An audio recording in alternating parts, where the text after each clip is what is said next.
Once again, there's no horses races to interfere with our stream today, Nick. So we're on time. That in itself is kind of impressive that we're even here. You've got pants on. We're off to a flyer.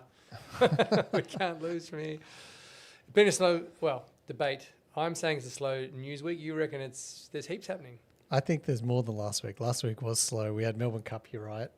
I think we started half an hour later, which is very unfair to our loyal listeners who probably sat there for half an hour going, where are the two oracles? Anyway, we're back at normal time. Hopefully we can have something more interesting to talk about this week. Hopefully you're not too caught up in some other horse race. I mean, I'm assuming there's other horse races that happen, right? There's not just one a year. If there was, that would explain why there's so much excitement about it, but I reckon there's more than one. Don't know. I'm not in the horses, so I don't know. Well, you're not a horse guy. You'd be the front of the horse or the back of the horse, if you had to be. If I had to choose one, you'd be the front, wouldn't you? Of course. I was like, wow, you're taking a long time to figure this one out. Well, I thought it was some kind of trick question. Like, why wouldn't you? It wouldn't be much fun being No, the back's got to be the worst. So many reasons. Have you ever been in a horse costume where you've had to choose? Not that I remember. It's possible. I do a lot of silly stuff like that. So. Well, what have you been happening this week, Nick? What have you done silly this week? Nothing silly this week. Very silly. In fact, look at my shirt. It's beige.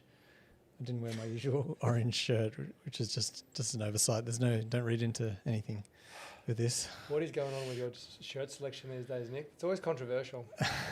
I mean, it was orange last week. I had one off day where I wore that blue shirt, which I think actually was the blue one. Was a good one because it's sort of starry, like it was the Starry Night Van Gogh picture. And this is the Moonshot podcast. I feel like it was on theme. This one's just, maybe I have to step out and get my other shirt. no, I'll be stuck by myself. Yeah. All right, let's jump into it. Well, we're kind of wearing opposites here. Have you noticed? Hey, look, we've got different colours. Hey, the beige pants and the blue top, and I've got blue pants and the beige top. That's true. Yeah. Well, before we started today, the question was, hey, G, what cool tech upgrades do you have for us this week? And we have colour changes. Which we definitely didn't have last week. Which colour are we going to go for? We're going to settle on one? Make one that makes Nick look good in beige. There we go. Yeah. That's true. Like, wash out the background so I actually look like I've got a real colour on. It's not just skin. I'm just topless with this. I can't see where your shirt starts and your skin begins, Nick. That could be the next controversial shirt I wear. I just come in topless. Coming with a green shirt and we put on a green Oh, yeah. You can just be a disembodied head just floating. Could be. All right. Well, Nick, November has not started much better than October finished. We briefly dipped below 100,000 US, psychological barrier. Lots of talk about all the OGs dumping all their Bitcoin. Are we cooked? Are we not cooked? Is this cycle done? Is it just heating up? There's a few things to hang our hats on, potentially. Moonvember is not done for yet. We've still got 3 weeks. Stimulus talk, that's about it, unfortunately. Not a lot to hang your hat on. No, there's a couple of things. Are we done? The cycle can't be done just yet. Yeah, gosh. I definitely don't want to try and make a call for clout here. I don't know. Obviously, I'm always cautiously optimistic. I think there's definitely room to grow. The actual cycle, as we spoke about like a while ago now, I guess, if you're looking at like a 4-year cycle perspective, it isn't finished. So the 4-year cycles are measured from the low to the next low. We obviously, if this is the next low, like that's awesome. But it's very unlikely that we're at the next cycle's low because we still haven't done 4 years yet, kind of thing. 4 years happens sometime next year. Where the bull market cycle tops is usually around this time, but there's nothing to say it can't be extended out. So, yeah, I don't know. I think sentiment was at an all-time low last week. Like things were just looking so crappy. We were like skirting along the bottom of 100K. I think we sort of distinctly dropped below 100K 3 times that when I was having a look, twice on the 5th of November and once on the 7th. And that was that was kind of dire times. However, I feel like, I saw a couple of people saying I bought some Bitcoin when it was 99 or 98 or whatever it was. And like, that's kind of cool. Like, imagine that was the last time you could possibly ever buy Bitcoin under 100K. I think that'd be a cool thing to say. Yeah, I bought that dip. That's a pretty psychologically impressive dip, I think. In terms of what's bullish, well, we've got some news coming up. We'll have a chat about it, I guess. But I think there is some bullish stuff. Obviously, as I said, sentiment is super low. This is kind of what you want to see. If I'm going to be a predictor and say this was the bottom, you know, we would look back and go, yep, that was like a complete washout of sentiment. You know, open interest, apparently on Binance, open interest is still a bit elevated, which isn't usually what you want to see when you get these complete washes out and sort of a capitulation and a restart. So yeah, we haven't seen all of the signals light up green for the next leg of, you know, a potential bull market. But I mean, I don't see how sentiment gets much lower than last week. If you remember my sentiment, I was like, prices cannot go lower. Obviously they could, but yeah, I don't know. I think there's some good news. All right, I know some good news. This will be the spark of the next major leg up that we see. The Australian CryptoCon opening party hosted by Independent Reserve, and someone lurking in our comments today is Jock Haslam from Hashlock, my good mate over there, the voice of an angel, the karaoke king himself. He's also one of the co-sponsors. So thanks for stopping by, Jock. We'll see you next week, as should everyone listening. Come and check out our party. It's going to be lots of fun. And it's a big weekend, so you need to start your weekend right. You need to start it with friends. If you haven't got any friends, that's all right. Nick will be there. He can be your new friend. Yeah, I need G will a couple be there. Don't talk to me because I don't like losers. Wow. That's a joke, obviously. Yeah. I have more friends Takes than one to know one. No, come on. It'll be awesome fun. We're having it at the Cargo Bar, so make sure you register because we will run out of spots. In fact, we're almost pretty much close to capacity, so get on a jump on that before too long. G, you haven't registered yet? Yeah, I have not. I'm doing it now. Quick, thank you. Yes, G, register. click. I know someone who'll let you in. So that's the big plug. No, seriously. We'd love to see you there, and it'll be great to hang out. I was only half joking about the no friends thing. You have to come and ask me. All right, Nick, let's get in the news. You said it's big week, so maybe you should be asking the questions. You know so much. What do you mean? I don't know how to. Like, this is our thing, right? You say a word and then I extrapolate. Well, apparently someone again. I don't know who did the report this week because they're sticking with some puns. Ripple making waves. Yeah. So yeah, Ripple had their big swell, I think it was called, conference like a week ago or a couple days ago. Ripple swell. Again, more puns. There's a few more to go, I guess. We'll have to see what they are. Yeah, Ripple swell, Ripple making waves. So basically, they're trying to, or they've raised some more money essentially, which is kind of interesting to me, right? Because Ripple have a lot of money already. They've got a lot of XRP that they hold. They do sell the XRP, as I understand. They have like an unlock every month or every year, and then they kind of relock whatever they don't use if they don't use it all. But they've got this big war chest of XRP they're sitting on, and XRP is doing pretty well at the moment. It had a pump like, I don't know, 3 to 6 months ago, I think, where it just sort of doubled in price. And so that war chest has doubled in price as well, of course, or doubled in value.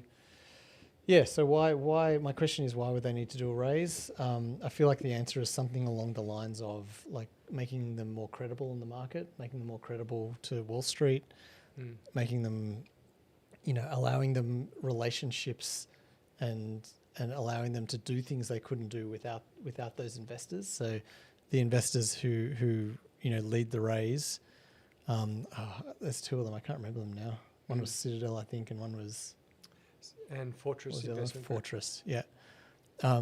These guys are traditional finance style companies who have got a lot of relationships and a lot of expertise in specific areas. So Ripple would probably, I'm guessing, would have had their choice of who could lead these kind of rounds because they're a pretty big name in the space. So yeah, I guess they've specifically chosen these guys to be the investors, and they're going to make use of their expertise and try and expand their offering. That's where I see it going. I don't see it specifically as a we need some money, we're running low, we better do a raise kind of thing. No, definitely not. No. I mean, they've been on a bit of a spending spree as of the last few years. The Ripple's an interesting business to me. They've made some acquisitions. For example, Medico, I believe, was the name of the custody business that they acquired. They've also acquired Hidden Roads. They've got the ODL program, which is the remittance business. They've launched their RLUSD stablecoin, doing some partnerships, I believe, in the US with Gemini and a few about token payments and doing a lot. And of course, the big buzzword, as we know, for this bull cycle has been stablecoins and tokenization. There's big into tokenization, and I guess try and build a lot of tokenized products on top of their network. So they've got the XRP token itself is kind of almost a little bit off to the side now in terms of a lot of what that business seems to be up to. And they're pulling these various businesses together and making something that will be interesting to see, this network of various digital asset businesses that are a little bit away from the original XRP project itself, which is, again, just going to be really interesting to kind of keep track of their business and how they continue to evolve. Like all crypto businesses, they're constantly evolving and adapting and working alongside TradFi to find their place in the world. Now, they've done something, in fact, I know we do touch on it a bit later on. They also were doing a program where they're working directly with central bankers from across the world to educate them on just digital assets in general. So, just an interesting business to keep an eye on. Yeah, they've also partnered with MasterCard as well recently. I feel like that's an interesting one only because I feel like MasterCard partners with every crypto business. Like they're just, every time you turn around, they've now got a new deal with someone else. And to me, that's, it is like they're shotgunning this approach where they're just like, boom, let's see what sticks. But it is good that they're so keen on just doing something in crypto. Like they're trying to find how they can make it work, and they're going to these like extra lengths to figure it out, because a lot of people might just, give up after the first or second try or whatever. But these guys really seem like, I've been hearing about MasterCard doing stuff in crypto for years now. And now they're doing something with Ripple, which is, again, cool. I think they're trying to figure out how they can use stable coins to, make faster payment rails or something with their MasterCard payments. I don't know. It all sounds like stuff they've tried before, but the fact that they're still trying, they're going to, at some point, they're going to figure out how to make it work. And that'll be interesting. This will kind of pivot us to the whole everyone ends up using crypto, but they don't actually realize they are. And you've made it when that happens, right? That's the sign of real adoption. Not there yet, but see it coming with like the way MasterCard just won't give up. Yeah, there's heaps of, it's definitely coming down the pipe. Oh wait, one thing I forgot to mention before. For our opening party, not the opening party, if you are planning on coming to the Oz CryptoCon and we want to see more and more people there, use the promo code IR. Promo code IR. Use the promo code IR. That is just the letter I. The letter R. Not I as in EY. EYEARE. Yeah. Because, maybe, I maybe need to clarify. But definitely use that code. You get 10% off. That's also another little pro tip. Pro tip. Yeah, for sure. People like saving 10%. I guess, so we're still planning on doing like a live moonshot from the CryptoCon. I guess we need to discuss the details of that. Well, we should discuss it now for people who want to. Okay, well, I've got certain availabilities. So, we need to figure that out. Yeah. But we should definitely figure it out. And actually, so it's not, do we have one more normal moonshot before the actual party? Yes, we do, right? Next week's moonshot. Yes. Yeah. So, all right. Next week we'll come with the details, because obviously this will be an out of cycle moonshot. It won't be a Tuesday. It'll be a Saturday or a Sunday.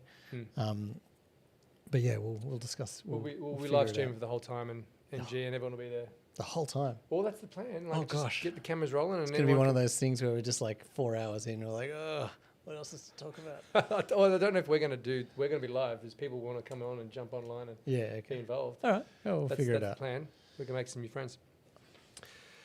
Moving along. So, right, actually, sorry, before we go on, I think there's some more stuff to discuss with regards to general market sentiment or whatever. So, sure. One of the things that has recently happened in the last sort of few hours is the US government shutdown, which is, I believe, the longest on history at 40 days at the moment. I think the previous longest was 35 days. That's looking like it's coming to an end. So the Senate seems to have voted in favour of ending it temporarily. We'll get to that in a sec. It still has to go through the House, which is unlikely to fail. The Senate's kind of the difficult one, and then Trump's got to sign it, but Trump seems all bullish on it ending as well. So I don't think there's going to be a problem there. But I think officially it will end in, I guess, the next day or two. Or was it? Yeah, no, I think the next day or two. So I think that's a bullish catalyst. Like, while it doesn't directly affect, prices of assets specifically, it's, people want to make sure the government's working and get on with their lives. Like, it's a lot of second order effects there. What's interesting to me about this is they're not actually resolving the reason for the shutdown. They're just agreeing to postpone the decision, essentially, and run on the previous appropriation agreements of last year. And they're just postponing it till, I think, January sometime, where they, again, will try and make a decision about this. And maybe we shut down again in January because they still can't agree to something. But at the moment, at least they've all, a few Democrats have crossed the floor, apparently, and have said, look, we just need to get this thing up and running again. It's going too long. The consequences of shutting down are turning into a big problem. So I think that's definitely something interesting. The other... sorry, go ahead. I was going to say the next sort of government macro positive thing in the market is, you might have heard Trump has been talking about these new stimulus checks that are coming out. So, obviously everyone's heard about the tariffs that Trump has been putting on every country around the world. The funny thing there is that, the tariffs don't charge the other countries. They're not directly bringing money in. What that does is charge the US public money. So the US public who are buying stuff from outside of America get poorer because they've got to pay more for the same goods and services. Trump has proposed that that they pay some of this back to the US public in the form of like a check, essentially. Now, is it going to be $1,000? Is it 2,000? I think 2,000 seems to be the upper range, and everyone's yelling about 2,000.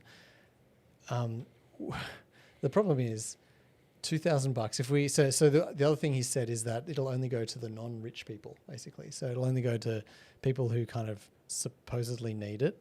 I saw some guy do some calculations on this. So if you ignore everyone who earns 100K and over in the US and just give checks to everyone else who's younger than that, who earns less than that, but is older than not a child, so an adult who earns less than 100K, the payout for a $2,000 stimulus check would require $300 billion of tariff money, I suppose. But the problem is they've only earned $90 billion of tariff money thus far. So this is classic Trump, right? Like, he's talking, he creates this incredible narrative, this story about how we're going to pay like the American people back. They're going to get some share of the tariff. It's like, well, actually that was their money to begin with. You just took it off them by creating the tariff in the first place. But they're going to give it back. Okay, fine. Then he's talking about numbers that don't exist, because $300 billion. If we're taking these examples of 100K and adults, like if you include non-adults, the price goes up. If like 100K seems reasonable to me for a rich person. It just doesn't work. So, like, Trump is, well, what's going to happen? Like, it's not possible unless he creates more debt. And as part of his speech, he's talking about these massive like debt repayments he's going to make because of this tariff. He says like, we're going to give all this money back to the US public, and we're going to be able to pay off a chunk of our $38 trillion debt. No, if you pay everyone $2,000, you're going to create more debt. Like, it's the opposite. Anyway, but the fact is, the market will hear $2,000 coming out to everyone. They think, well, we're back to COVID stimmy times where everyone got some free money, and it's game back on. It's game on. Everyone's gonna buy Bitcoin or buy risk assets, and I think to an extent that will happen. Like, if you look back at COVID times, Bitcoin, I think after the stimulus checks were distributed, I think if you on the time horizon, it increased by 900% or something. It was a huge number, a very massive increase. The chart looks incredible. It goes from nothing to this big asymptotic fucking increase. Will that happen again? I don't think so. But I think there's definitely room for growth, and I think that if that actually goes forward, I think we will see an increase in price. So I think there's definitely bullish catalysts out there. All of these things I've been mentioning. Everyone's been calling the bottom for a while now, I think, as well. as each leg down happens, everyone's like, well, this is it, and then it happens again. They're like, well, no, this time it's it, and we're still seeing a lot of that, a lot of bottom calling, which I love. I would love it for this to be the bottom. But yeah, like with all of these things lining up, I feel like there's a reasonable chance we're going to go up. And we have we bottomed at 98k or 99k or whatever it was. We're now at 106, 107. Like we're above 100k again. That's the important sort of marker for me. Anyway, when did we first cross 100? Because it feels like we've just kind of been stuck there. Like for a while. Yeah, I think 2024. I think the top was 108k. So I think it was sometime in 2024. Because when Trump was elected, do you remember that? I remember looking at the chart, and I kind of like as each kind of electorate was called for Trump, you could see the Bitcoin price kind of jump a little bit. And I had a little chart where I was literally marking off each candle. I was like, yep, this candle is for New Jersey, and this candle is for South Carolina. Yeah, I remember that. Yeah, it was pretty fun to watch live. It must have been around. And that was like the high 90s, I think. Yeah, it must have been around November-ish. I remember last year when we had the blockies, and that's usually in late November. November. And that week is, I'm pretty sure, when it crossed 100,000. Oh, okay. So late last year. That's what I feel like. Yeah, okay. Don't fact check me on that. That's just that's a bit of a vibe check. Yeah, that's fine. So it was sometime around there. Yeah. We do have the internet these days, which you could probably just check it instead of us just guessing. Yeah, no. But, G's too busy texting her friends. Don't worry. She's inviting people. She's inviting people to our party. Oh, okay. December 2024, 100k USD. That was it. Yeah. Really, December. It was December, was it? Wow. December 2024. That's when it first went over. Early 100. December. First 100. Okay. Early December. It's like you're looking. Give Come me on, something. baby, give me something. Early December. Oh, just December. Yeah, but was it in early time in the day at least? Do we have a date? Yeah. Early December. No, just- 4th or 5th December. Yeah, Around. see. Okay. Yeah, my approximation was there. Anyway, it's it hasn't really for a whole year we've just kind of crab walked. Yeah. I think Well, we hit 100,000 in That's December true. last year, and then we've hit the And top yeah. was like 118 or something, And we're back there now. and yeah. we're still there. What is this, Ethereum? Like, come on, Yeah, I know. let's make some We've just moves. hey, have you noticed this is as the whole episode's gone, I've just continued to slide down. Oh man. Yeah, these chairs look cool, I could say, but they're not very comfortable. What's going to happen during the live stream? Oz CryptoCon is just so Yeah, exciting. that's By the end of right. Oz CryptoCon, it'll just be your head sort of balanced against the back of it down there That's somewhere. Have to Oh. keep adjusting the mic. Despite all the shutdown stuff, everyone says it's shut down. I don't know exactly what they mean by shutdown, because they've still been doing stuff. I guess the public servants have been shut down, but the story that we're always following is what's going on with the legislative front in the US and the lawmakers. You would think if the government is shut down, it's like your job is to get out there and get that government back open. That's the only thing you can kind of focus on. But they haven't. They've been out there drafting legislation. Yeah. And it's kind of interesting in I was thinking about this, and I don't know, it's just, we've got this Senate Agricultural Committee in the US, and we all know our favorite, chairman of these days is Boozman. And Boozman, his staffers have been working on the weekends to draft legislation to get stuff moving despite the shutdown. So it's kind of interesting that, to me, it's like we have been in this shutdown with the government, and it's been all this but despite that, things have been happening. We know ETFs have gone through, and I know we're living in the crypto bubble here, but ETFs have slipped through this back, this loophole because of it. Boozman and his staff have been drafting legislation, being like, hey guys, here's our draft legislation, all while this supposed shutdown has been on. So these guys working for free? Is that what's happening Well, here? They get back pay. That's the thing, right? Yeah. I don't think I don't think it's payments just stop and they don't get paid anything. Right. So that's part of the issue is that the longer this goes on for, it becomes this ballooning amount of money that they have to pay all of the government employees. So I guess it makes sense that some of them will be cautiously working on the assumption that eventually the government will be unshut down, be restarted, rebooted. Yes. Imagine that, government 2.0. It's on the blockchain. It's now a DAO. I don't understand it. Is probably the way I'm saying it. How are Yeah, they getting no, work done despite it? I don't know. The government's a very weird place with all strange kind of rules and processes. What I did find interesting, I was looking into why does the Senate Agriculture Committee have so much power on crypto and finance? Aren't they busy fixing tractors or something. No, turns out back in the day, the very first futures markets were done on farming and agricultural stuff. Makes sense. Because they're trying to, they want to have a futures price for corn or wheat or whatever. And so then this committee ended up managing all of those futures and derivative stuff. And then we'll fast forward to today, where they've still got this silly name, but they make like they do. They've, the CFTC basically sit under them. And well, I guess to this day, like a lot of commodities trading is still agricultural products. So true. As you say, I'm very much in a crypto bubble. I don't really follow the wheat futures. People don't have to eat anymore. You can just follow crypto 24/7. Yeah, that's true. I just need to get my consciousness uploaded into the cloud. Mm-hmm. I think my wife prohibited me from doing that though. Did she? Why? Well, there's certain things that I'm not allowed to do. I'm not allowed to travel into space. I don't think I'm allowed to upload my consciousness into the cloud. Maybe in the future. Maybe when I'm, super old. But for now, I must stay in the meat space. In the meat space. Yeah. In the meat suit. Oh, right.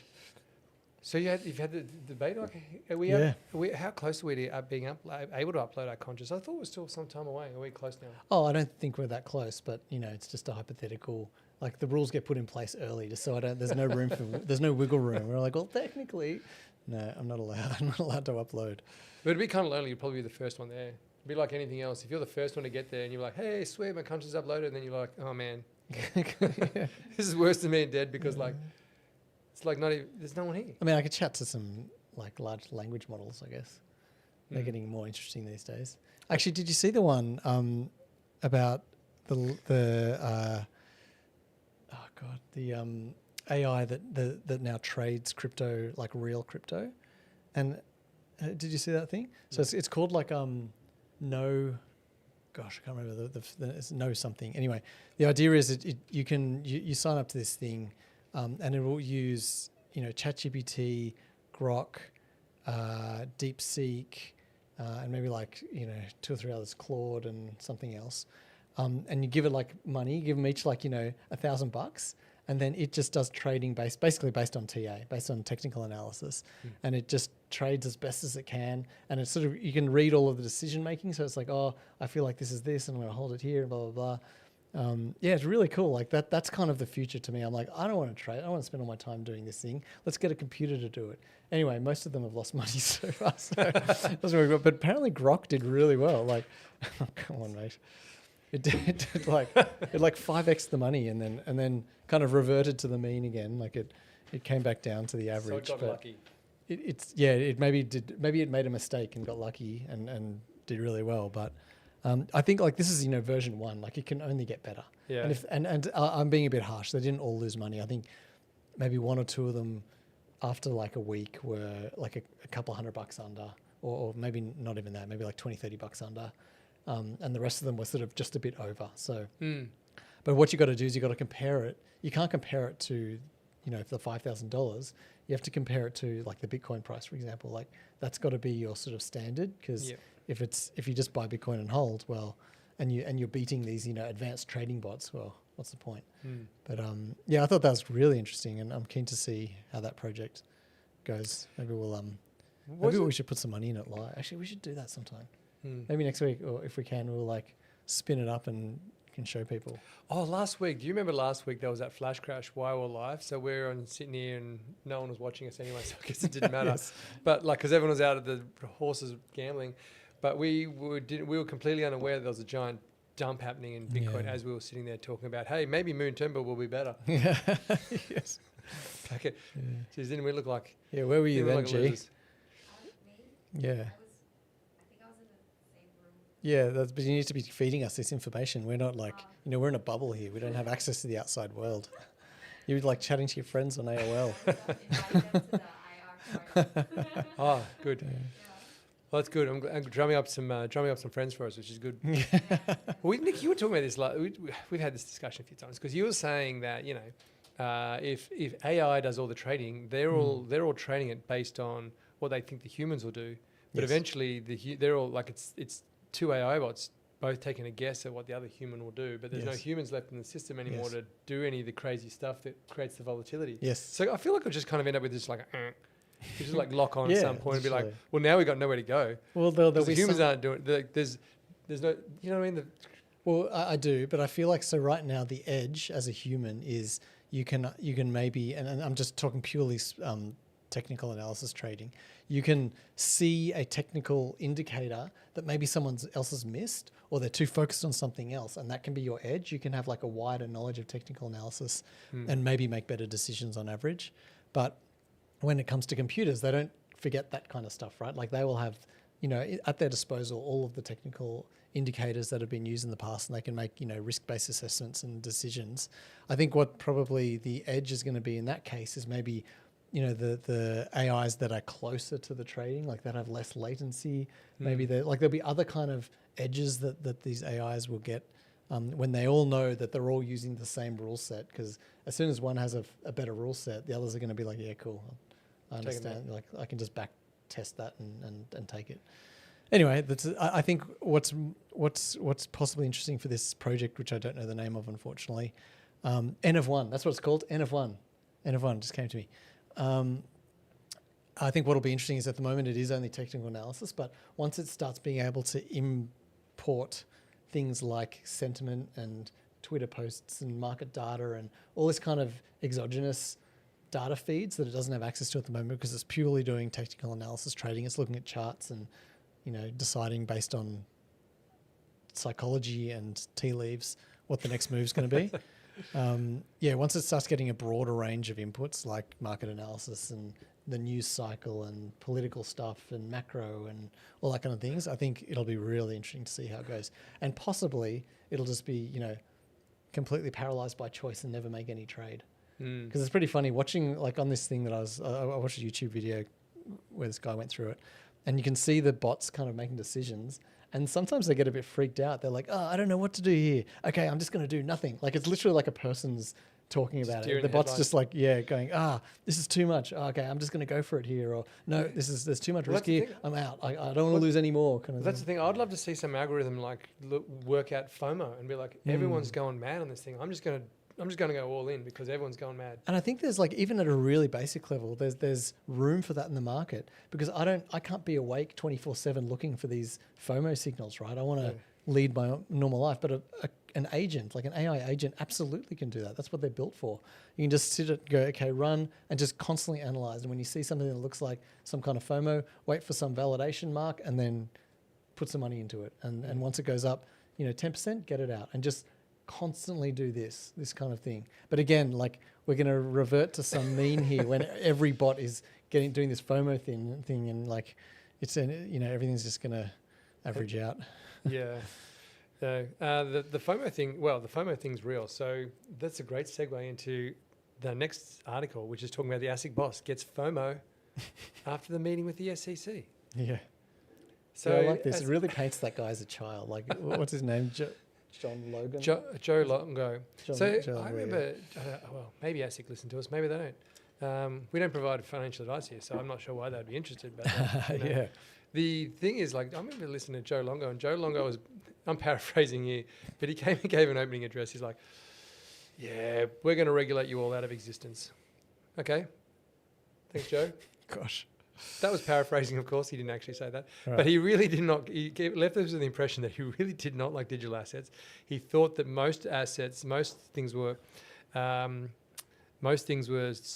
securities and that we're all operating unlicensed, exchanges and, marketplaces and all this kind of stuff. It's like, that didn't fill me with a great deal of, So is he the like Australian version of Jamie Dimon? No, because we're charging ASIC. No, I know, but I'm just like in terms of sentiment, right?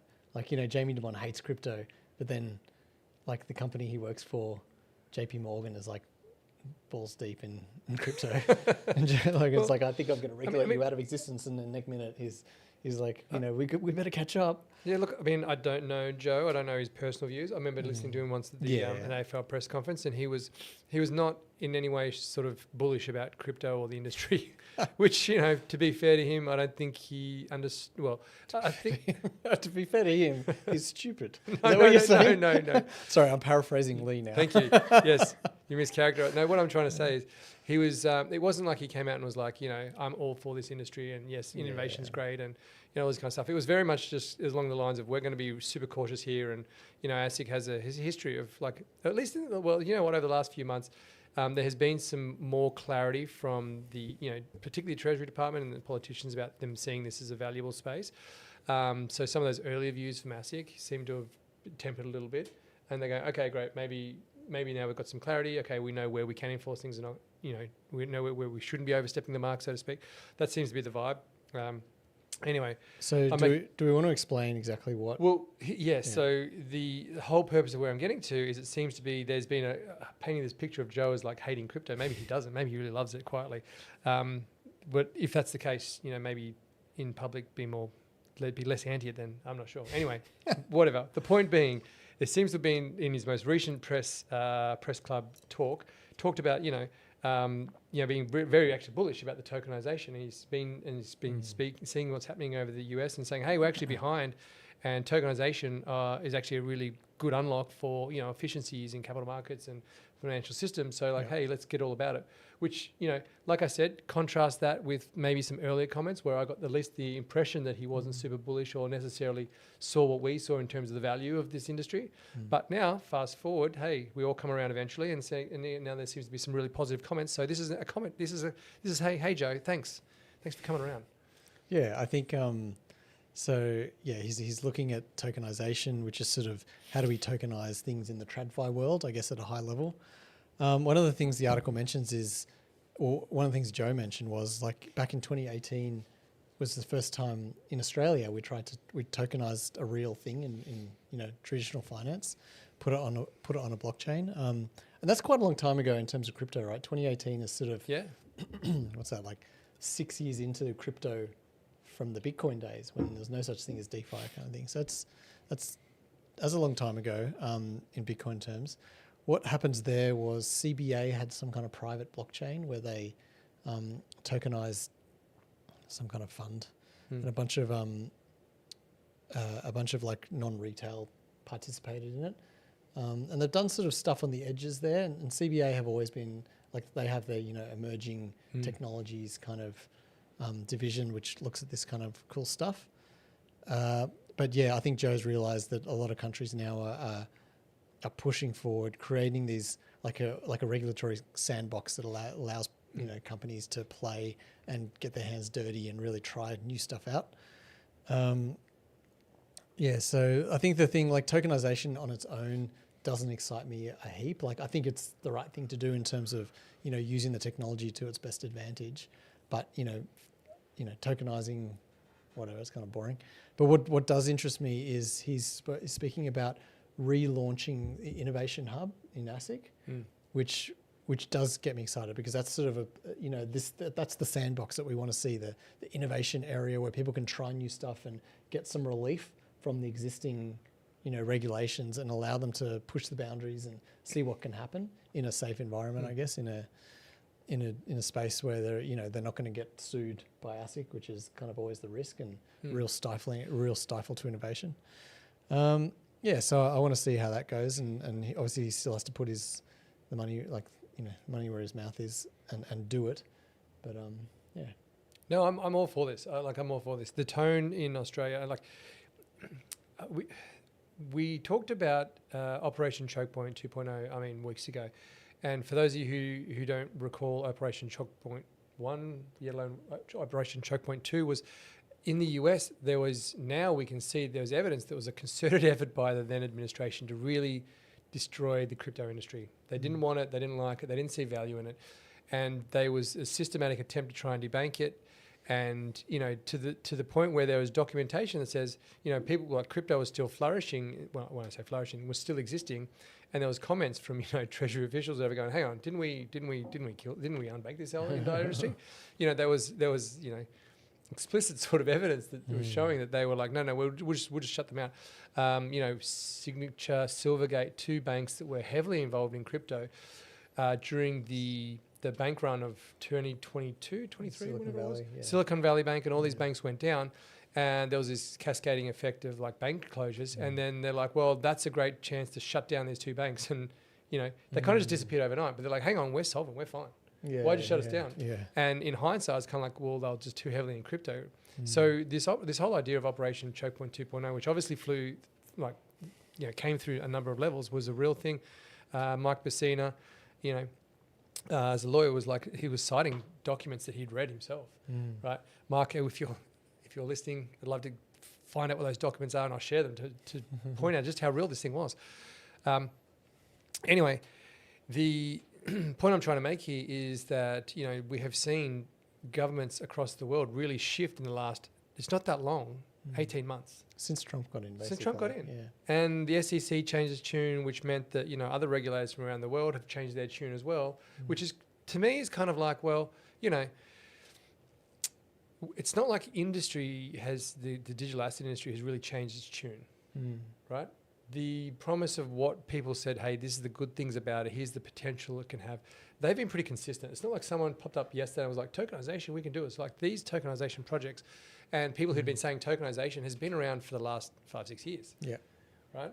But now, all of a sudden, like the regulators, like I said, and I was being a bit tongue in cheek before with Big Joe, but like I'm saying, like the way the message that we were getting, at least publicly, was not that one of like, hey, let's do this thing. This is a great thing.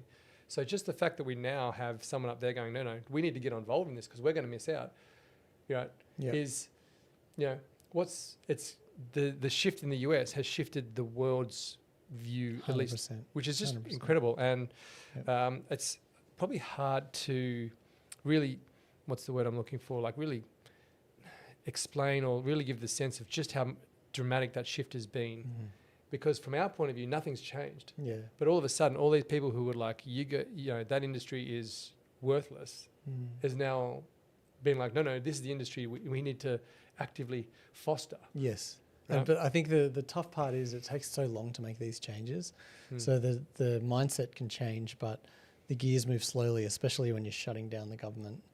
I totally agree with you. I think there's a lot of tailwinds at the moment, and people in crypto are so used to seeing prices jump by like 50% in a day and doing these crazy things. I think we just have to probably get a bit more comfortable with us being like a bit more like TradFi in terms of things move slowly, and that's just how it is. I don't think blockchain can speed up, government processes very much, and we're just going to have to deal with it. It's human nature. But yeah, I think a lot of this groundwork's getting done. All of this regulation stuff's coming through slowly. Even in Australia, we're getting, good signs, some green shoots coming through for regulation. I think we just need to give it more time, basically. And hopefully we get some super cycles in the meantime. Super cycles. And well, we'll know where hit the bottom when some people, we know the real metric of this cycle anyway. It's when the heroes become the villains. Yeah, I thought you were going to say when Mark Zuckerberg's sister does another song. But, Has anyone? I hope people have checked that out. Gee, have you seen Randy Zuckerberg's sister? Randy Zuckerberg, who is Mark Zuckerberg's sister, do her "We're Going to Make It" song? No. Oh, you are in for a treat. Wow. I just know that she's like a huge, well, she was, I don't know if she still is, she was huge into investing into Web3 companies. Oh, really? NFT, especially NFT projects. Yeah, she seems like an NFT person. Yeah. That makes sense to me. Oh. Anyway, go check it out. Do yourself. Oh, that's the problem. It's not you're not really doing yourself a favour. Yeah, but I mean, it's part of the crypto law. You kind of need to have seen it. Yeah. Well, keep an eye out for Randy. If someone sees Randy, just let me know, and I'm stealing everything. Speaking of things getting faster, lighter. So we know the ZK, some of the roll-up stuff has been a bit of a undercurrent of buzz. If you're deep in the weeds, you're probably a little bit excited about some of these ZKs. If that's the right term for them. Yeah, zero knowledge proof kind of chains. And it's all got to do with Ethereum, scaling this Ethereum ecosystem in particular. How do we get more TPS? How do we get more transactions per second without jamming things up and making prices go sky high? Fees. How do we do this? Yeah. So Lighter has apparently hit 24,000. I don't know if this is a theoretical one or an actual one of 24,000 transactions per second, but hey, if this is true, this is a huge markup on the usual 300 to 400 transactions per second we otherwise see. Definitely. I mean, even Ethereum layer 1, I think is 10 to 20 transactions per second, so 24,000 is ridiculous. I get a bit of transaction per second fatigue, I've got to say. Like you see just these huge numbers coming out of various blockchain projects all the time. I think the interesting thing here is, for those who are unaware, and I honestly wasn't really that aware, Lighter is like basically a competitor to Hyperliquid. All right. So it plans on being sort of this application-specific blockchain where you kind of go on there and perpetuals trading, so just like Hyperliquid, is built into the blockchain. It's not sort of, a DEX that sits on top of the blockchain like, Uniswap or whatever. It's built into the blockchain. The blockchain is custom built for fast transactions, fast settlement, fast finality. And yeah, it's really, it's competing with, I guess, Aster and Hyperliquid, although I feel like no one's talking about Aster anymore. And yeah, it's got these crazy numbers, 24,000 now. As you say, they're not real world numbers, like the real, it hasn't really started yet. So these are just sort of testing numbers and potentially not actual changes in the blockchain ledger and whatnot. But yeah, 24,000 is huge. So if we compare that to Hyperliquid does sort of 1,000 to 2,000 transactions per second at the moment. Now, that's not to say that therefore Lighter is better, because maybe 1,000 to 2,000 is all you need at the moment. Maybe that's all the activity is. What really counts is when what's the ceiling? If we had a huge high volatility, high activity period, will it just go up until it'll go up to 10,000 and it'll be fine sitting there for a little while? As far as I can tell, that is not the case with Hyperliquid. So Hyperliquid sort of spiked up to about 3,000 transactions per second in recent high activity periods. And that's kind of its limit. So it's not going to be able to get too much more than that. If more comes through, it's just going to start, bogging down the chain and transactions will get a bit slower. So in those situations, yes, Lighter seems like a great solution. Again, we haven't seen Lighter work in production yet. It hasn't been, actually tested in anger. So who knows what it'll be capable of in the real world. But yeah, it's kind of interesting. I think it's a bit of hype. And I don't mean like, pun not intended. The creators are probably trying to hype it up a bit to say, hey, look at this, look at us. And they didn't compare directly to Hyperliquid. I had to do sort of my own research to figure that stuff out. But I think the comparison is pretty obvious in my mind. They're clearly going for the Hyperliquid crown. But I mean, they've got a long way to go. Hyperliquid have really just taken off with it at the moment. So there'll be an uphill battle for these guys, but maybe there'll be some crazy times and Lighter won't go down. I mean, that's the other part of it. So Lighter has had a bunch of outages. Again, I don't think it's in full production yet, so whatever, they can fix the bugs before they go fully live. But yeah, Hyperliquid's been pretty stable. Be difficult. I mean, nothing's impossible. We'll have to see how they go, see what kind of interest they can drum up. I'm guessing, the way Hyperliquid really launched was to like this the whole farming idea, right? Where you get on, you do some trading, and then you get rewarded with the airdrop. Lighter is going to have to do something like that, I assume. There's no way they can kind of build a user base without giving people free stuff. So how now it's a question of, are they going to do it in the same way Hyperlink did, which I think worked out pretty well, right? Everyone usually, these airdrops happen and everything just gets dumped and the price goes, spikes briefly and then goes to zero, and that is not what happened with Hyperliquid, right? It when the airdrops came out, it was worth, I can't remember, less than $5, I think, less than $1 maybe even, and now it's $40, $50 kind of thing. So it was a very successful airdrop. Yeah. So and I'm hoping most projects are looking at Hyperliquid and looking at how they did the airdrop, because it was successful and people didn't get wrecked, and it wasn't just a VC coin that the VCs just dumped on day one kind of thing and got everyone, sent everyone's portfolios to zero. Yeah, the rugging.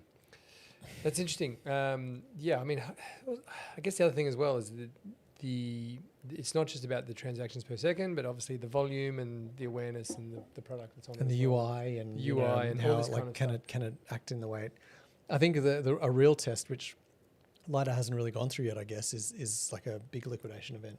So what happened on October the 11th was such a great like pull back of the curtains to see how these protocols worked. And yeah, Hyperliquid, there was some criticism about Hyperliquid and how its sort of auto deleveraging function worked. Now that I think about it, was I talking about Lighter back then? I think Lighter might be live.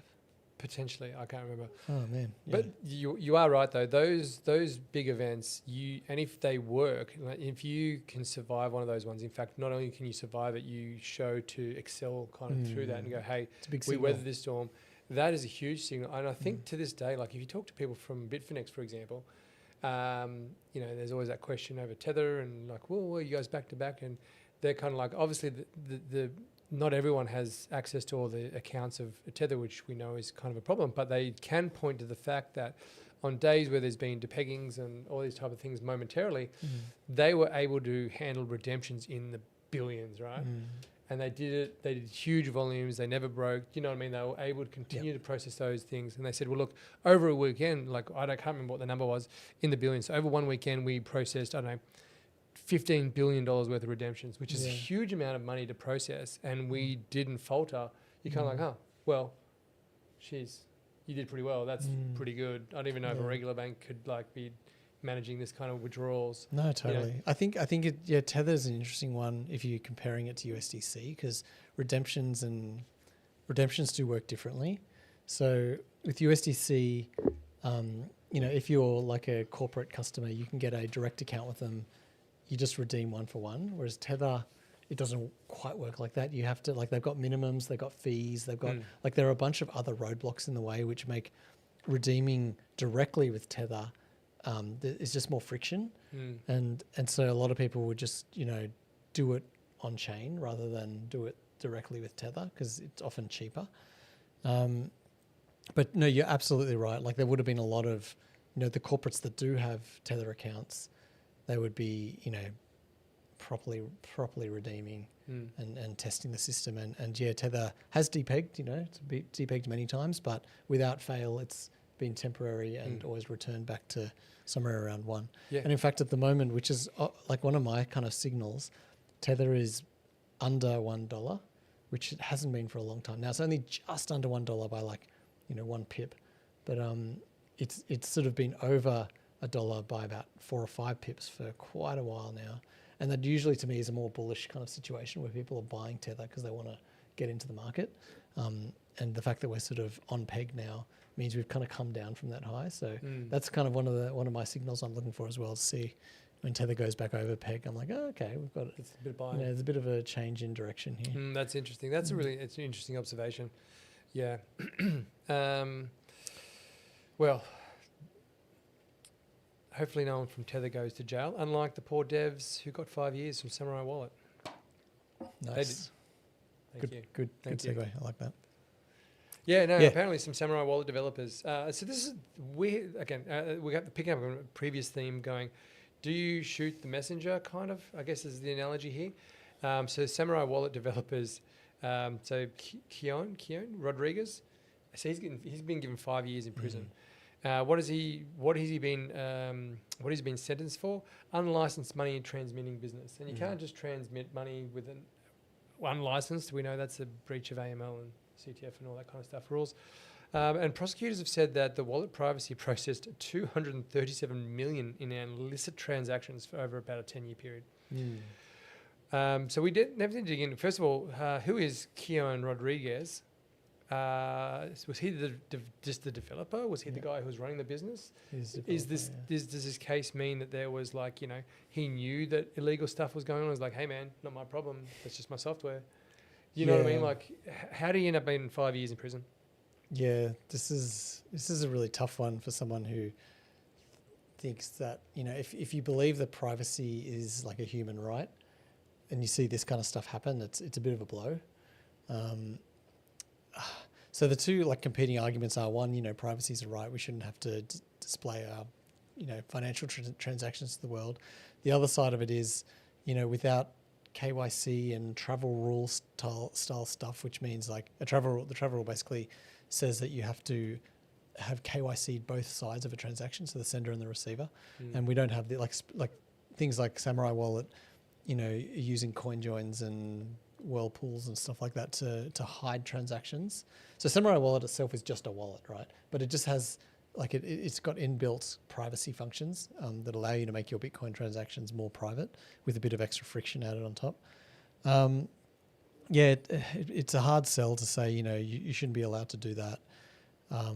But then on the other hand, like if we don't have, with the KYC stuff, this is how you keep like money laundering and, and like terrorist financing and all that illegal stuff from happening is if it's a way that it's a tool in the tool belt of the government to be able to sort of help curtail that kind of stuff. And obviously it doesn't solve it 100% because if ever you have a bearer asset, no one can stop you from giving it to someone else like cash, but also like Bitcoin. And KYC is kind of interesting problem, right? Where you go, hey, we'll KYC people, but the people who KYC are the people who aren't doing anything illegal.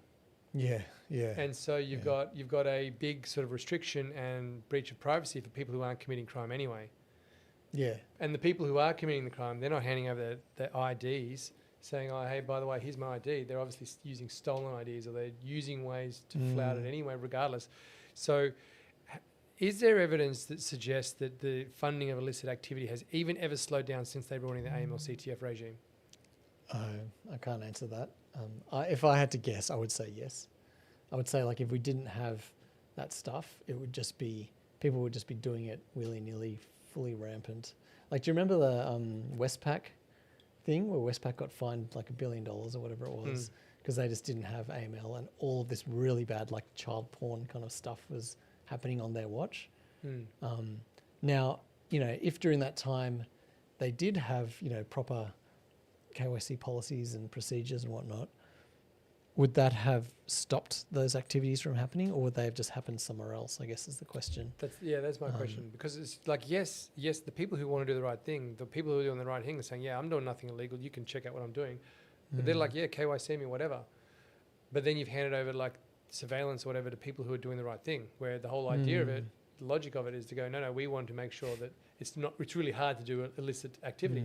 But that's my question going, well, if you're doing illicit activities, you're probably like, well, I just won't put my hand up. So it probably does make it a little bit harder for them, but does it actually stop it? Yeah. Just makes it a bit more expensive. And you're right, it penalises the good guys too. But I don't know, I don't think, is there a solution? I don't think there's a better way. Like, I feel like you if you say, okay, only the bad guys need to sign up, like this you have to have everyone. Like that's how it works. Scams are illegal. No one likes scamming, but scams are prevalent now as they've probably ever been, despite everyone's best effort to stop them. Sure. And the question is like KYC and AML-CTF. It's up to individuals to be really aware and individual organisations to be really aware. So I guess yes. I mean, for example, even for crypto exchanges, if they didn't care about scams, then they'd probably let a lot more stuff through. As opposed to doing it. So I guess it does slow down.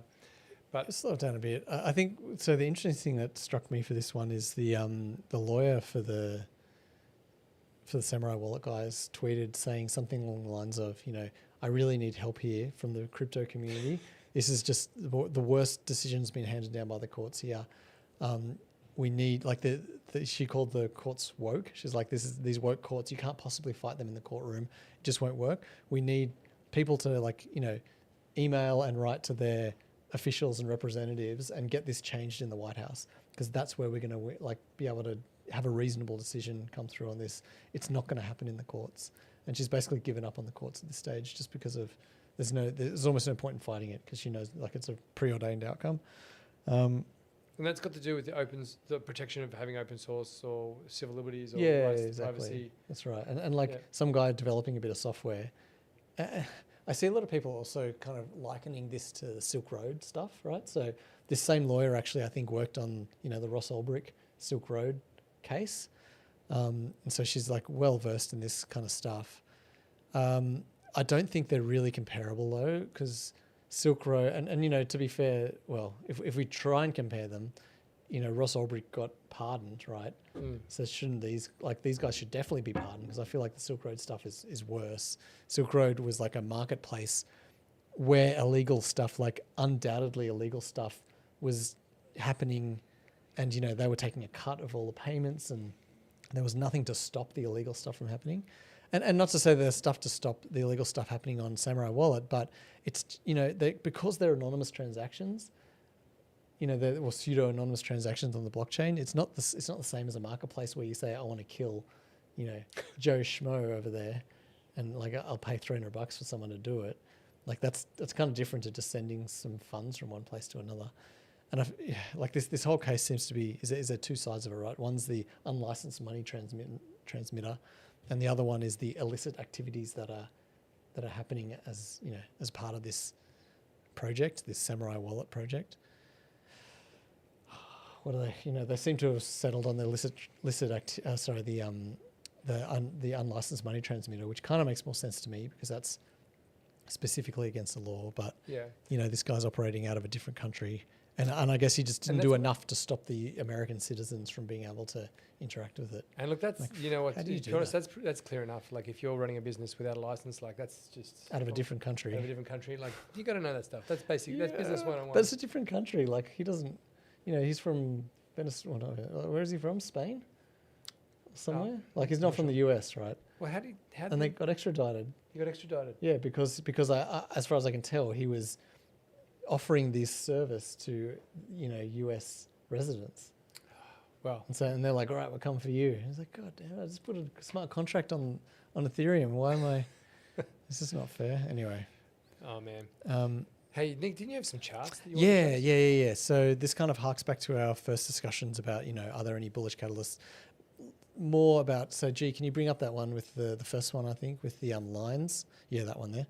So this is a chart I've been looking at this week, which is pretty interesting, I think.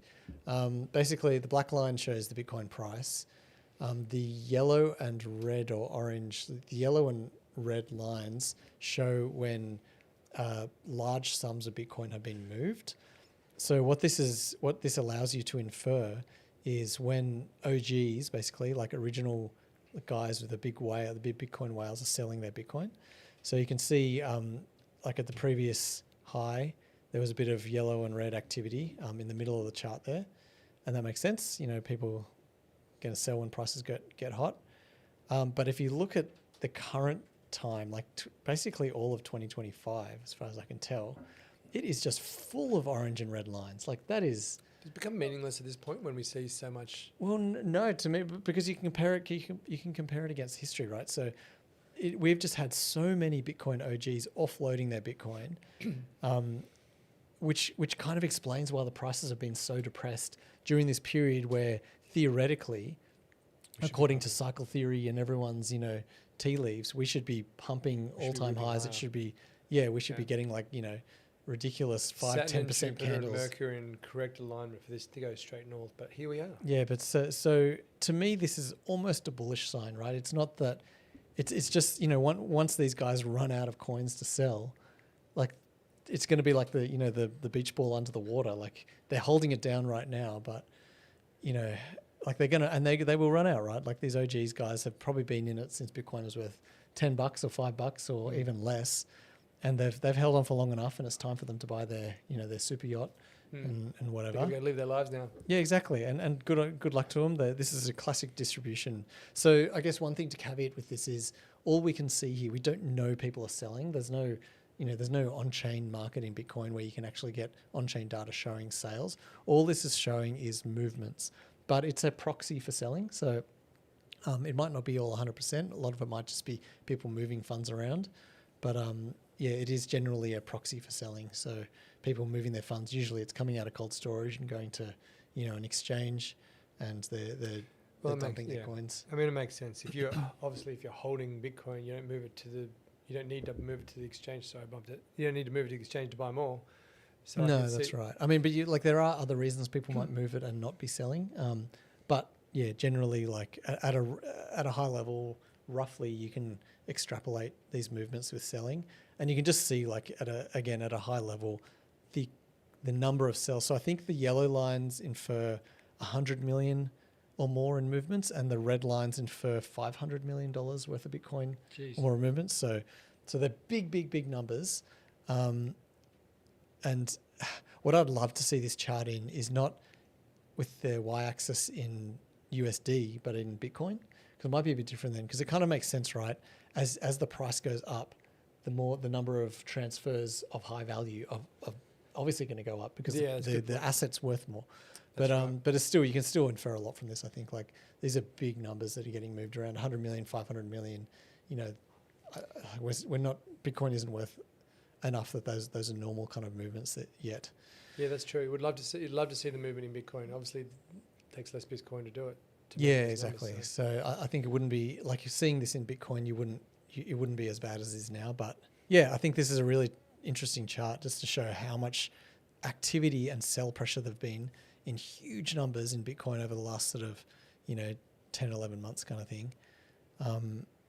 Anyway, yeah, hopefully they run out of Bitcoin soon and we can continue our bull run, into the next year. I think, yeah, I don't know. 2026 is probably not going to be a good year. But. Well, we'll see what happens. So according to Kathy, so someone who's been a perma bull for a long time is Kathy Wood from ARK Invest.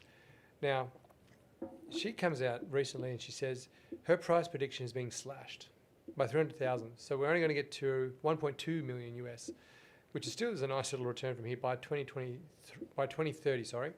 So she's predicting 1.2 million Bitcoin price, about 1.8 mil US Australian by 2030. Now she has come out recently and reduced that from 1.5 initially to 1.2 yes, because of the rise of stable coins that we've seen over this. And she thinks that maybe stable coins are actually starting to cut into some of Bitcoin's proposition, which to me, it doesn't seem quite right. Maybe there's more to this. Obviously there's been huge institutional interest in, all things stablecoin and tokenization. But she's saying that, I guess, maybe it's because some attention and some funds that otherwise would have been going to Bitcoin. But correct me if I'm wrong, but the narrative around Bitcoin or the value proposition that seems to be solidified around Bitcoin is less of this global payment network and more of this global store of value network, given its,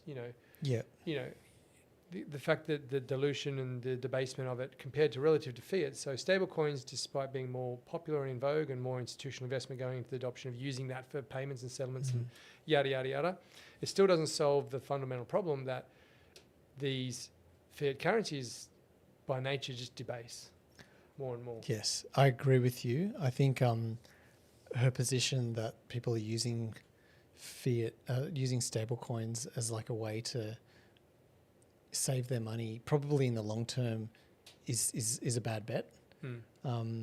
What she's saying though is that people instead of saving in Bitcoin, they're saving in stable coins, which is just much more convenient than saving in actual US dollars. Because as soon as you're not in the US, generally you'd have to have a US bank account to have US dollars kind of thing, or you'd need some kind of foreign currency account, which is not accessible to everyone. So the only other way is you literally have US dollars, the physical cash under your mattress or whatever. It's just not convenient. So people are finding it much more convenient now to use stable coins as a way to avoid, the Venezuelan bolivar or whatever, because the inflation, even though US inflation isn't great, it's better than whatever their local currency is. I see that. But also US dollars are the international currency for trade settlement. Yes. Right.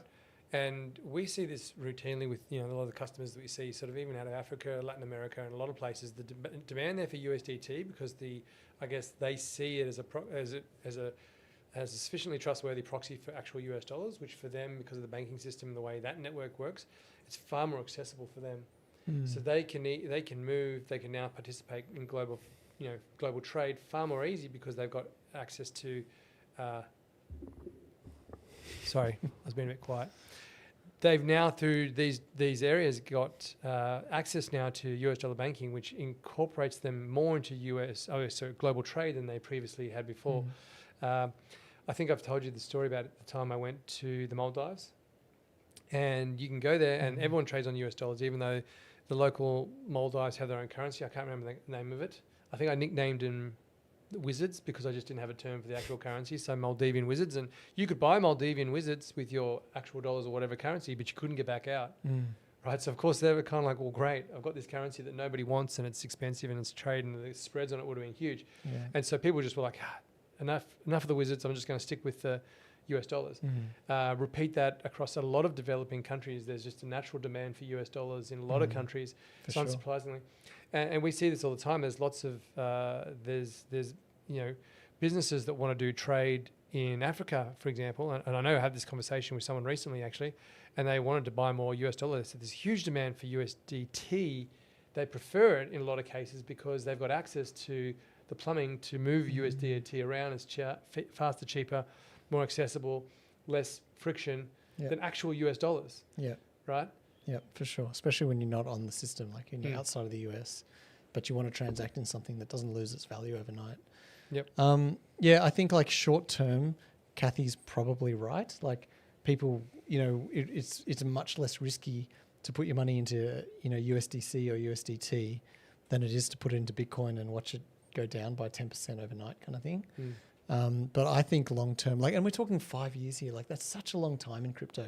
I dismissed this as soon as I saw it. I'm like, 5 years time, you got to 1.2, maybe the price could be anywhere at that time. It could be 5 times as much or half as much, All right.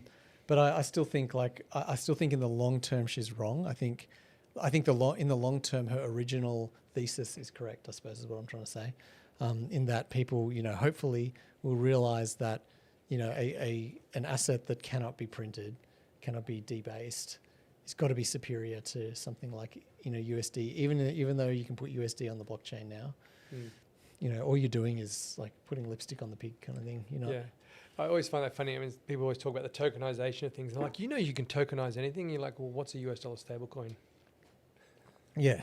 Yeah, literally the original. The original NFT.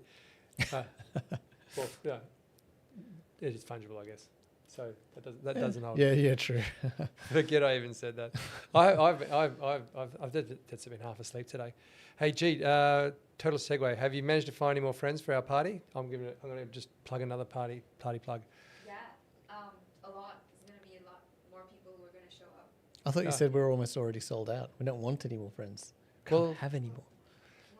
Or were you lying before? No, I want more friends because I don't have enough. I'm very insecure about my lack of friends. I talk it up like I have a big game, but I really don't have as many soon as friends. we stop rolling, like I don't talk to you at all. I'm just out the door. See you later. Oh, that hurts because it's true. Talk about the at capacity. Yeah, no. This year, last year we had it was an awesome event. A lot of people ask me, I don't know if some of the other guys from Oz CryptoCon are listening, but everyone always asks me, I'm like, dude, I'm not from Oz CryptoCon. Why are you asking me? It was like, why is it on the weekend? I would love to know that. I think, because most crypto, like Token and all these other events, they're through the week. But Australia just does it differently. We always have it on the weekend. I think it's for people who've got real jobs to actually come along. Yeah. I guess. But I mean, we were at Token, and it was literally like I had to take a day off, basically. I did no work that day, but or those days. Yeah, you're right. It is interesting. It's on the weekend. Kind of have to. I'm glad Nick considers hanging out with me for a day work. It's hard work. No, it is over the weekend, so it's next weekend. But no, I just not next weekend, like the one. Yeah, not this weekend. Next weekend. Yeah. Yeah, correct. Yep. On the 22nd, 23rd of November. Yeah. Our party's on the 21st. But it's Friday night. People want to come and relax and have a good time. Yeah.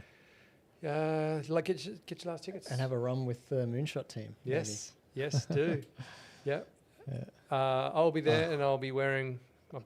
We won't be wearing wizard costumes, so people won't recognise us, of course. But like, okay, I'll get my orange shirt on for Friday. Yeah. Maybe my sunnies. Oh. Yeah, Jared asked about your sunnies. Yeah, I forgot them. They're on my desk. No, sorry. This is. I'm in plain clothes today. Plain clothes police. Yeah. Have we worked out what colour Nick works best in? Yeah. Let's try out a few. Let's try out a few shades. Oh, that's pretty bright. Yeah. Wow. It's made it. We're already pasty and white as it is. I feel like the white's good though. It kind of makes me less pasty because the wall is so pasty. You know what I mean? Green, blue. I'm not sure. Yeah. Purple. Yeah. That's good. It's our adjustments. It's enough dead air. All right. Where are we going What to else next? we got? Let's wrap it up. I think we've kind of got through most of the stuff. Is there anything else you want to focus on today, Nick? I did want to just quickly mention staking ETFs.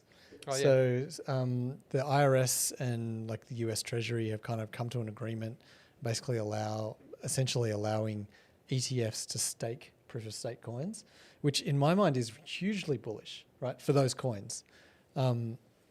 if you can now, if I talk to like old people about Bitcoin and crypto and stuff, the usual question I get is, okay, I understand it. It's like it's a new asset. It's good. It's whatever.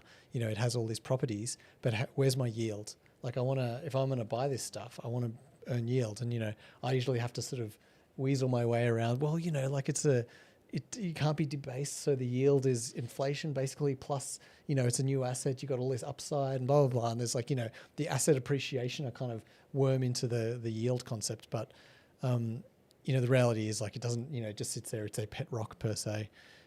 Whereas, with these old people buying, they're generally going to target the ETFs more than the physical asset. And if they buy like an Ethereum or a Solana, and it has the ability to earn yield, but it doesn't in the ETFs, that's a tougher sell because theoretically, like if you're looking this deep at it, you are now, you're not earning yield while everyone else is, kind of thing. So the value of your purchase is eroding over time. But the fact that these now, technically we can get these, so the existing ETFs aren't automatically going to get converted or anything like that. But we've got this bandwidth to allow yield earning ETFs and ETPs is awesome. It's just going to, I can't imagine it being anything but good news for the industry. So I think that's great. Yield earning ETPs have existed in other markets, like for crypto, that is. This is just a first for the US, but obviously everyone knows the US is the biggest in this space. They've got a huge amount of money sloshing around. That was, I thought, quite an interesting piece, and I'm keen to see how that plays out and who decides to load up with a yield-bearing ETF on, I'm guessing Ethereum and Solana are going to be the big ones. Yep. Because I think we got our first Solana ETF last week. It's been doing pretty well. It's been going great. I think there's another 200 and something million went into it this week. So it's been flying off the shelf. Considering, I think Bitcoin lost 1 point something billion from its ETFs globally. Over the last week. So something is gaining 200 mil. Having said that, the price of Solana hasn't moved, which is, come on, do something. But that was something I did want to call out. Anything else? You have another graph. Oh wait, you're gonna walk out here without that. You post that graph. Okay, let's do it. I can't actually remember what graph it is. Oi, here we go. Ethereum. What does it say? Spot average order size. Yes. So this one I found quite interesting. This isn't like a technical analysis chart. This is sort of someone's categorized the types of buys on Ethereum.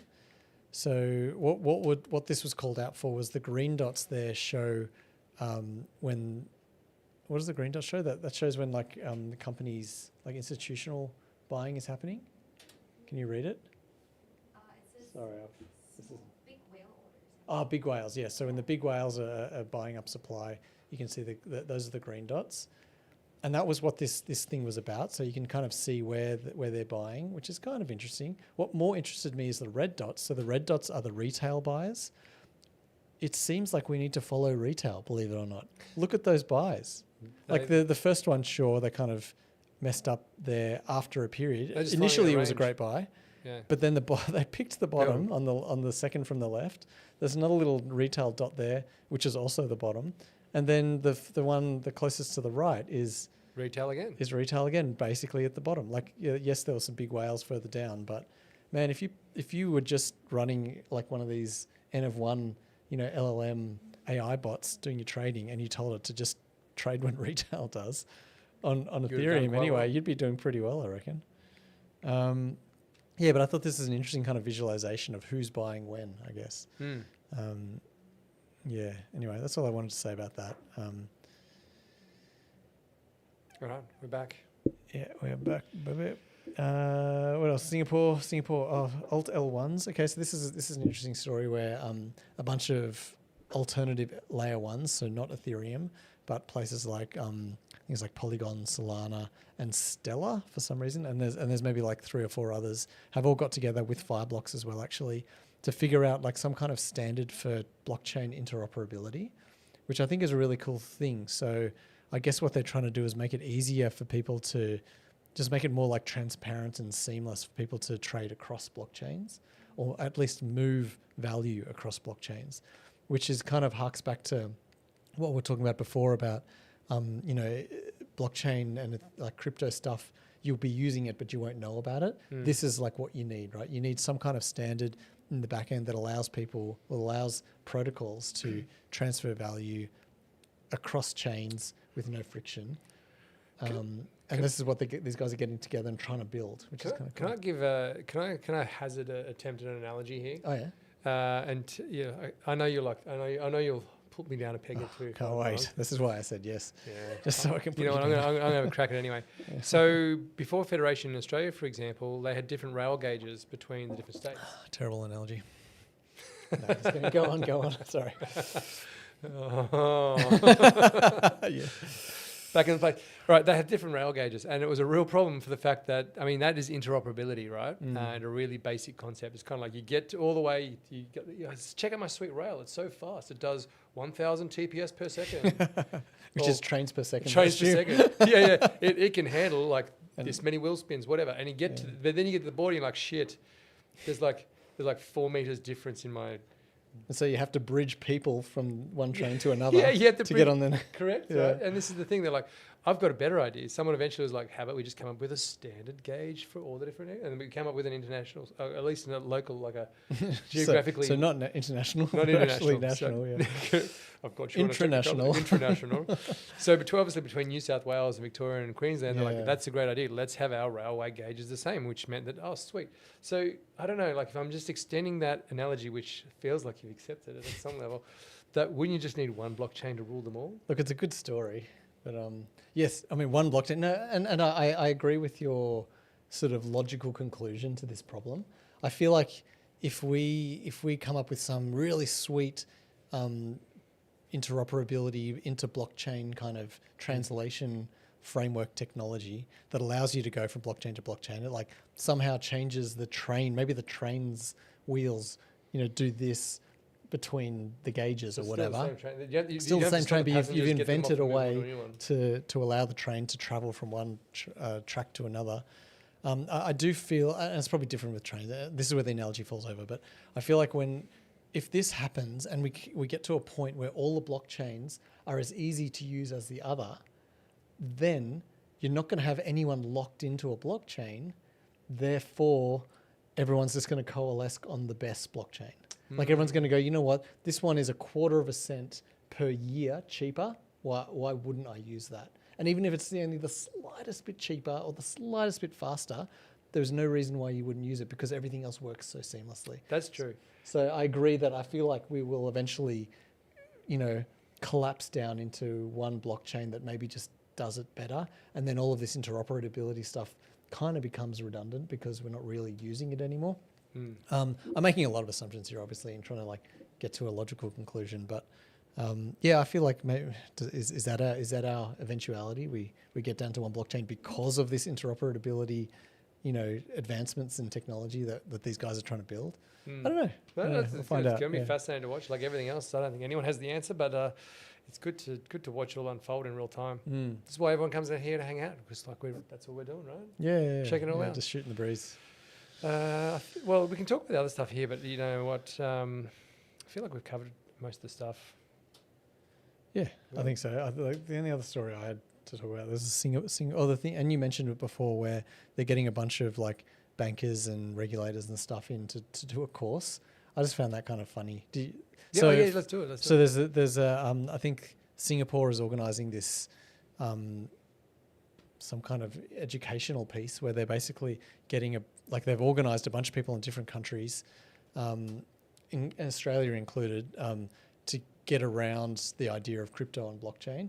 And so they're like, we're bringing everyone together. We're going to put them through this course and educate them and get them understanding this thing so they can make more informed decisions. And they're going to use examples from how Singapore have done it, because obviously Singapore are quite far down the road with crypto regulation. They've been a real front runner on that.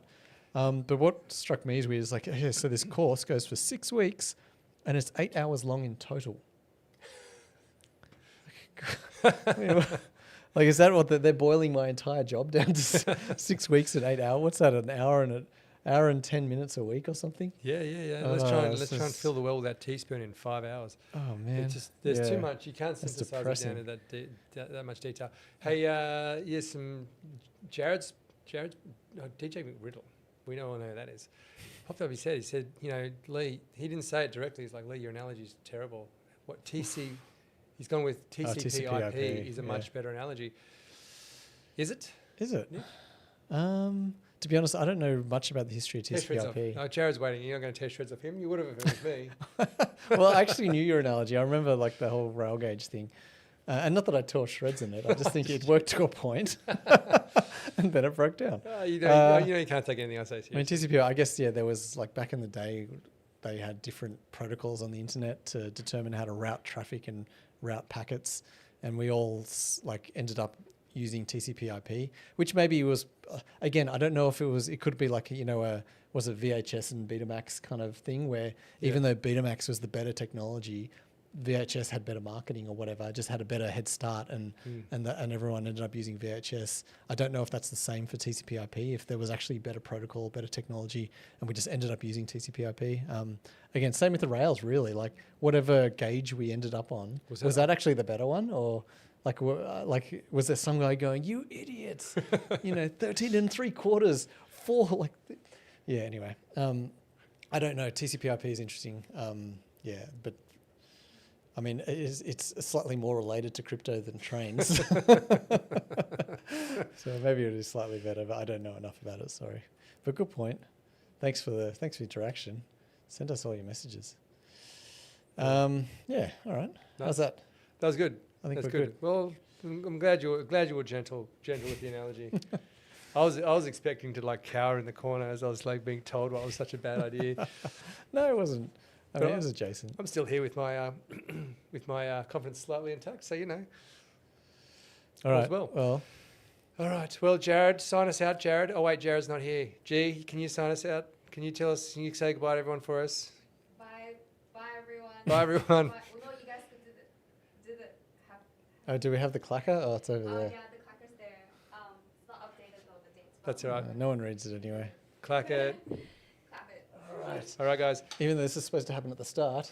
Yeah, we'll see you next week, and we'll see you on Friday and Tuesday. Bye. Bye.